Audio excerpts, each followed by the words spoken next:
पाठशाला में अब दुनिया के सबसे बड़े मंदिर का चैप्टर खोलने जा रहा हूं, जिसकी तस्वीरें आपको हैरान कर देंगी। ऐसा भव्य, इतना बड़ा मंदिर आपने कभी नहीं देखा होगा। आज आपको उस मंदिर की तस्वीरें दिखाऊंगा जो अयोध्या के राम मंदिर से भी बड़ा होगा, और आपको बताऊंगा कि अयोध्या के राम मंदिर से भी बड़ा मंदिर कहां बन रहा है।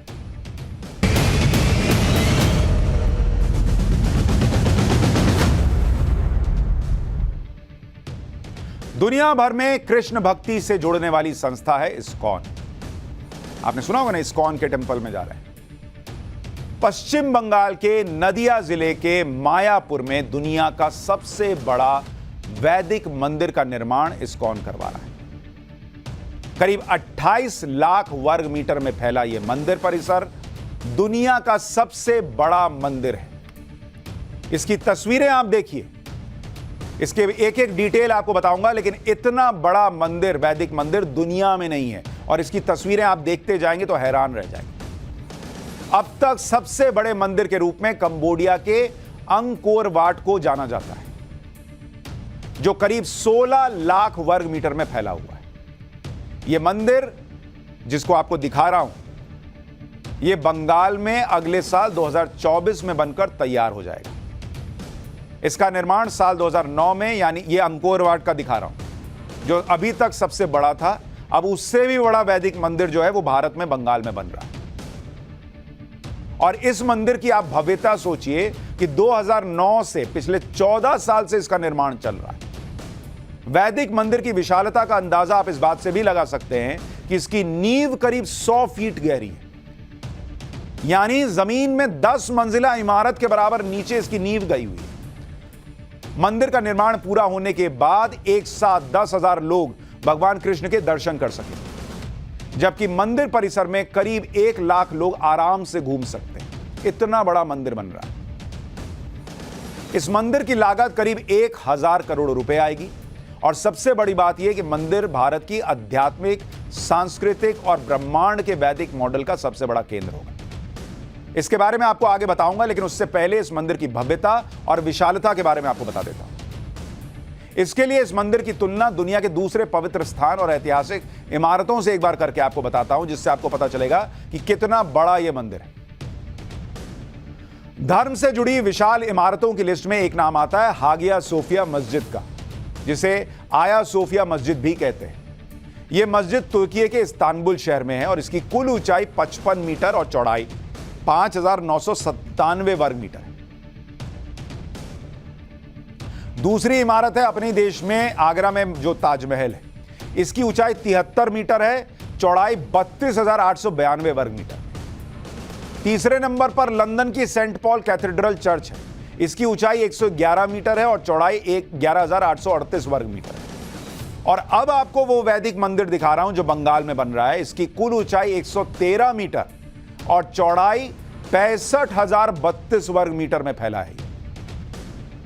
अगले साल से इस मंदिर की पहचान दुनिया के सबसे बड़े मंदिर के तौर पर होगी, जहां दुनिया भर के किसी भी जाति, धर्म और संप्रदाय के लोग आ सकेंगे, और भारत की पौराणिक काल से चली आ रही ब्रह्मांड के वैदिक मॉडल को आप यहां पर समझ पाएंगे। इस मंदिर का सबसे बड़ा आकर्षण का केंद्र इसके 3 शिखर हैं। इसलिए पहले आपको इन विशाल शिखर के बारे में बता देता हूं। जो बीच में आप हिस्सा देख रहे हैं, यह मुख्य शिखर है, वैदिक ब्रह्मांडीय झूमर। इसके बारे में आपको आगे बताऊंगा।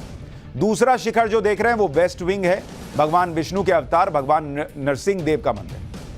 और तीसरा शिखर ईस्ट विंग के नीचे वैदिक तारामंडल बनाया जाएगा। जिस तरह आप स्पेस के बारे में जानने के लिए प्लेनेटेरियम में जाते हैं, ग्रह नक्षत्र दिखते हैं, ठीक उसी तरह आप वैदिक प्लेनेटेरियम में सनातन धर्म के बारे में जान पाएंगे। सभी लोक के वर्चुअल दर्शन कर सकें, उसके बारे में समझ सकें। और इन शिखरों पर आप देखिएगा सोने की परत चढ़ाई गई। 350 फीट ऊंचे इस मंदिर के शिखर तक पहुंचने के लिए 14 लिफ्ट लगाई गई हैं। 14 लिफ्ट। सोचिए कितना बड़ा मंदिर है ये। पहले आपको वैदिक झूमर का एक एनिमेशन वीडियो दिखाता हूं, जिसमें इस सृष्टि के निर्माण को लेकर बहुत सारी जानकारी दी जाएगी। यहां आकर यह समझ सकेंगे कि यह दुनिया किसने, कब और क्यों बनाई, दुनिया बनाने के पीछे का उद्देश्य क्या है। यह एनिमेशन वीडियो है जो वहां लोगों को दिखाया जाएगा। इस बात को वैदिक झूमर में दर्शाया जाएगा। इसलिए इसे इस मंदिर को दुनिया का वैदिक मंदिर कहा जा रहा है। आमतौर पर यह बताया जाता है कि करोड़ों अरबों साल पहले खगोलीय घटना से ब्रह्मांड और पृथ्वी जैसे दूसरे ग्रहों की उत्पत्ति हुई, लेकिन सनातन धर्म और शास्त्रों के अनुसार इसके पीछे पूरा विज्ञान है, जिसके बारे में बहुत पहले वेदों में लिखा जा चुका है। लेकिन मॉडर्न युग के चक्कर में इस ज्ञान से दूरी बढ़ती चली गई, इसलिए आज इस बात को भी आपको समझना चाहिए। ऋग्वेद में एक श्लोक है, सप्त दिशो नाना सूर्या देवा आदित्या ये सप्त, यानी इसमें कहा गया है कि सप्त दिशो नाना सूर्या, यानी सूर्य अनेक है। यहां सप्त दिशो का मतलब है 7 सौर मंडल, लेकिन विज्ञान ने अभी तक एक ही सौर मंडल को ठीक से खोजा है और दूसरे सौर मंडल की खोज चल रही है, जबकि ऋग्वेद में 7 सौर मंडल का भी जिक्र है और कई और सूर्य है, इसका भी जिक्र है। एक और श्लोक आपको ऋग्वेद से लिया गया, वो दिखाता हूं। शकमयम धूमम अराद अपश्यम विषुवता पर इनावरेण, यानी सूर्य के चारों और तरफ और दूर दूर तक शक्तिशाली गैस फैली हुई है। यहां गैस के लिए धूम शब्द का प्रयोग किया गया। सूर्य के चारों तरफ गैस है, इसकी पुष्टि सही तरह से 19वीं सदी में हो पाई थी, जबकि ऋग्वेद में यह कब का लिखा हुआ है। अथर्ववेद में कहा गया था कि सूर्य का प्रकाश दिखाई देने वाले और ना दिखाई देने वाले सभी प्रकार के प्रदूषित जीवाणुओं और रोगाणुओं को नष्ट करने की क्षमता रखता है। यह अथर्ववेद में लिखा है। ये सारी बातें आज से 3200 साल पहले ही कह दी गई थी और इस पर दुनिया भर के वैज्ञानिक रिसर्च कर रहे हैं। यानी जो बातें हम आज विज्ञान से समझ रहे हैं, उनके प्रमाण हजारों साल पहले हमारे ऋषि मुनि और विद्वान दे चुके, लिख के चले गए। और यही वजह है कि इस मंदिर के भक्तों में एक बड़ी संख्या विदेशी लोगों की होगी, जो इन बातों पर पूरी तरह यकीन करते हैं कि हमारी सनातन परंपरा और शास्त्रों में जानकारी का भंडार छिपा हुआ है। आज आपको इस मंदिर के चेयरमैन से भी मिलाना चाहता हूं, जिन्होंने इस मंदिर को 250 करोड़ रुपए दान दिए। इनका नाम है अम्बरीश दास। यह नाम इन्होंने इस्कॉन से जुड़ने के बाद रखा। इनका पुराना नाम क्या पता है? Alfred Ford. हमारे यहां मंदिर की बात करने वाले को बड़े हीन भाव से देखते हैं, अच्छा ये तो एक्सट्रीम हिंदुइज्म की बात कर रहा है। वहां अल्फ्रेड फोर्ड जो है वो 250 करोड़ भी दे रहे हैं और इन्होंने अपना नाम भी अम्बरीश दास कर लिया। ये अमेरिका की मशहूर कार कंपनी फोर्ड के मालिक है भाई, वही फोर्ड कंपनी जिसकी कार आप चलाते हैं। अमेरिका के प्रसिद्ध उद्योगपति हेनरी फोर्ड के पोते हैं। 1975 में अल्फ्रेड इस्कॉन से जुड़े और इस्कॉन के संस्थापक प्रभुपद के साथ भारत आ गए। भारत आने के बाद इन्होंने हिंदू धर्म अपनाया और फिर अल्फ्रेड से अम्बरीश बन गए। अल्फ्रेड तमाम ऐशो आराम को छोड़कर कृष्ण भक्ति के साथ भारत की सनातन परंपरा के बारे में सीख रहे हैं, प्रचार कर रहे हैं। इस मंदिर के निर्माण में अम्बरीश दास की बहुत बड़ी भूमिका है।